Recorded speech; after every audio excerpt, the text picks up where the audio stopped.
સુરતની જાકજમાળ વચ્ચે ખેલાઈ રહ્યો છે એક એવો ખતરનાક ખેલ જેણે સોશિયલ મીડિયાના યુગમાં સંબંધોના લીરે લીરા ઉડાવી દીધા છે।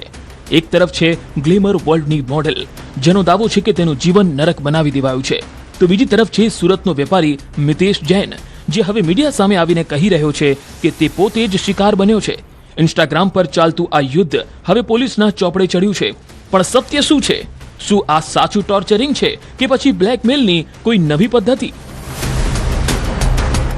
પ્રેમિકાની પીડા કે વેપારીની વ્યથા? વર્ષ 2018થી શરૂ થયેલો આ સિલસિલો હવે 5મી FIR સુધી પહોંચ્યો છે। પીડિતાનો આરોપ છે કે મિતેશ જૈને તેને માત્ર માનસિક ત્રાસ જ નથી આપ્યો, પણ તેના બિકીનીવાળા અંગત ફોટા ઇન્સ્ટાગ્રામ પર વાયરલ કરી દીધા છે।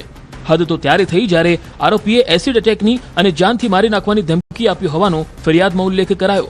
ડુમસ ફાયરિંગ વિવાદ અને લક્ઝરી કાર સળગાવવાના આરોપોમાં જેનું નામ જોડાયું છે તે મિતેશ જૈન પર હવે સાયબર પજવણીનો ગંભીર ગાળિયો કસાયો છે। उन्होंने अपने इंस्टाग्राम अकाउंट पे मेरे न्यूड फोटोज वायरल किए हैं और मुझे एसिड अटैक की धमकी दी है और इस तरह से उनका परेशान करना जारी है। मेरी यही मांग है कि हमें जल्दी से जल्द न्याय दिया जाए।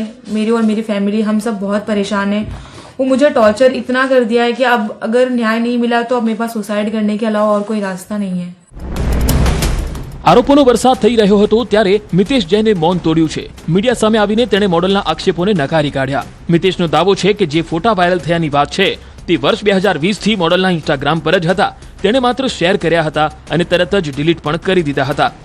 મિતેશના મતે આ બધું તેને બ્લેકમેલ કરી પૈસા પડાવવા માટેનું એક સુનિયોજિત ષડયંત્ર છે। તેને મોડલ દ્વારા અગાઉ કરવામાં આવેલ રેપની ફરિયાદ રદ થઈ હોવાના પણ પુરાવા રજૂ કર્યા। એમાં એક છોકરીએ મારા ઉપર એક અરજી કરેલી છે ને FIR થયેલી છે એમાં કે મેં એના ફોટો વાયરલ કરેલા છે। મેં એના કોઈ બી ફોટો વાયરલ નહીં કરેલા છે। એના ઇન્સ્ટાગ્રામ ઉપર 2020થી આ ફોટો અપલોડેડ છે। મેં ભૂલથી ખાલી શેર કરેલા છે મારા ગ્રુપમાં। એ શેર કરીને મેં પાછા અડધો 1 કલાકમાં ડિલીટ કરી નાખ્યા, મતલબ અનસેન્ડ કરી નાખેલા છે। ને એને કંઈ મારા ઉપર એક આક્ષેપ કરેલા છે કે ભાઈ મેં એના ઉપર એસિડ અટેક કરું છું। એવા કંઈ મેં લખેલું બી નથી, ના એને કંઈ કીધેલું છે। અગર એની પાસે કોઈ બી પુરાવા હોય તો એ ઓડિયો કે મારા ચેટ या કંઈ બી આપી શકે। आज उन्होंने एक ऑडियो वायरल किया जिसमें वो मेरी वॉइस है ही नहीं।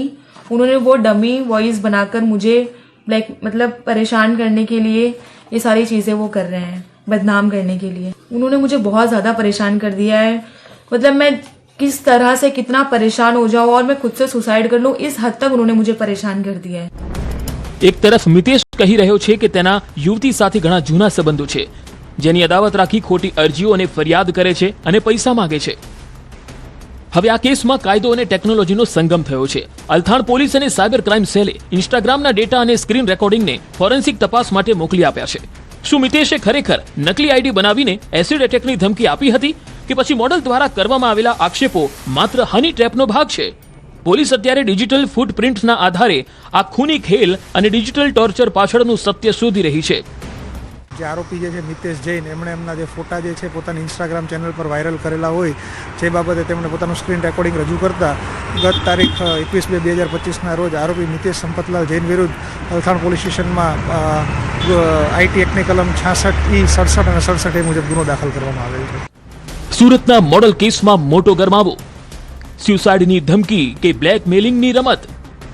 સુરતની આ ચકચારી ઘટનાએ ફરી એકવાર સાબિત કરી દીધું છે કે સોશિયલ મીડિયા જેટલું વરદાન છે તેટલું જ મોટું હથિયાર પણ બની શકે છે। હવે જોવાનું એ રહેશે કે આ જંગમાં ન્યાય કોને મળે છે। સુરતથી કીર્તેશ પટેલ, ન્યૂઝ 18 ગુજરાતી।